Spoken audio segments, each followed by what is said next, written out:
I think it comes in a sense of freedom. The fact that I don't have a label, I don't have a title. The fact that my identity is multiple gives me a lot of freedom to experiment, to do what I want, to kind of free myself from a particular set of rules. Gives me also a lot of confidence to experiment, to explore.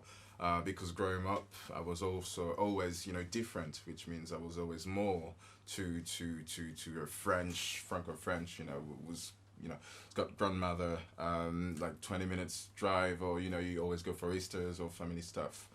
So I think from my practice, it gives me definitely freedom and confidence in exploring new ways and making sure they work, because I'm confident, because, my identity worked. So multiplicity is definitely an add-on. It'll be that way. So yeah. Yeah. What does that look? Would you say that, like, to find yourself as an individual, it's like going through that realization that you can, like, go and take so much from those different spaces that you grew up in? Yeah, definitely. I take it in a sense of wave, because obviously I imagine it's the same pattern for a lot of second generation immigrants. You grew until you're a teenager. You're trying to adapt. You're trying very hard to adapt. Yeah. But the people in front of you are showing yourself your difference in the face. It's some parents telling you, okay, yeah, you're French, but where are you really from? Or you've got something different. So what it is, but because you're a kid, you're trying to adapt desperately. And then growing up, you're a teenager, you realize, it's actually okay to be different. It's actually nice to be different, because I've got something else to add. And then becoming an adult and thinking about, what you want in life, what's your expectation, what you want to do. That's, I guess, well, for me, it was the time for reconciliation of all that, and making sure it was okay. I was confident. So I did philosophy because, I kind of wanted to take a step back on the world and think about all that. I didn't really want to go for vocational studies to start with, just because I needed to figure myself and take the liberty of doing that. And I think intellectually it equipped me to kind of, I guess be moving to finance firstly. I did finance for a while, but also, new technologies today, and also fusing my practice as a designer, my practice as, a cultural worker on the ground, and, being that link that I want to be between the Western world, France, the UK, and Congo. And I think that's what my generation, that's what the second generation can have, or at least an African second generation. Yeah. You know what? It just occurred to me. Like, I just kind of see, like, this pattern of that from, like, this small little bit that we just talked about your life, that you go in.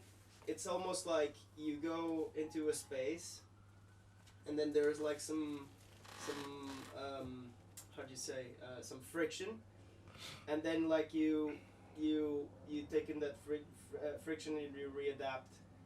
And then, like, but it just seems to me like it's almost like a theme in your life. It just you go, you take this thing, there's this friction, and then you absorb it, you make it yours, and then hopefully you kind of get out better in the way, are more enriched. Synthesize all the stuff that just came in. The one that I think is really interesting is, and I imagine for you this must have been quite, it's quite like, I mean, I say the word black and white, but the fact that at some point you would have realized, as you said over and over, that people are asking where are you from, and at some point you say, okay, well, I'm French, but obviously I've got this kind of, as you said, I'm a bit different, and there's something that's really beautiful, and actually there's a benefit to that. How was that process for you, from what you remember, and was there defining moments where you thought, okay, actually, like, this isn't a bad thing, that I'm not, I don't look like you, and I'm a bit different, and it's okay. Well, I think entering high school, I was, I think, very arrogant in my difference. And I happened to also be sometimes clever with, than the other kids. Yeah. So I was, being super arrogant with them. I'm different, but it's okay. you've got something that means you're actually boring. And then after finishing high school, I went to the UK for the first time, and it was very interesting arriving in London, being 18. Before that, I understood what being an African was, because, you know, growing up around Congolese culture, the parents, the food, the music, all this stuff, like the famous Congolese rumba, that type of thing was very interesting. But then arriving in London, I think it was the first time that I had the experience of being a black man. And that was quite liberating, and, you know, for me it was quite clear that African is something that you look at, it's your past, it's your roots, you know, that's where you come from, that's your history. And being black, that was something much present, and it's got something of a black identity in Europe instead of Congolese only, yes, because it's a shared experience across black people around the world, but was also liberating, and that was quite cool. It was quite cool. No one was asking me, where are you really from? And that was okay. You know, I was just, you know, interesting, a guy, and I happened to be black, and other black could understand what being black was, but white people can also understand, you know, and other. So that was quite interesting. Is there something there? Do you feel like about French culture and English culture, or do you felt like that was because partly that you? Obviously, you just grew up around the Congolese culture, so that was always very present. Whereas maybe here, there's less Congolese. Yeah, less Congolese, definitely, and because the colonization. So France had a lot of, you know, African former colonies, that type of thing, which I knew. They would speak French. You know, the Franco-Africa is still very strong, so you still have those ties.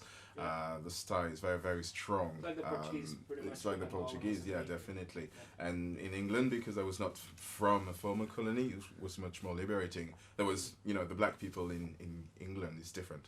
He's Bangladeshi, he's Indian, he or she is Indian, so, you know. Yeah, Somali, Nigerian. Yeah, Nigerian, Ghanaian.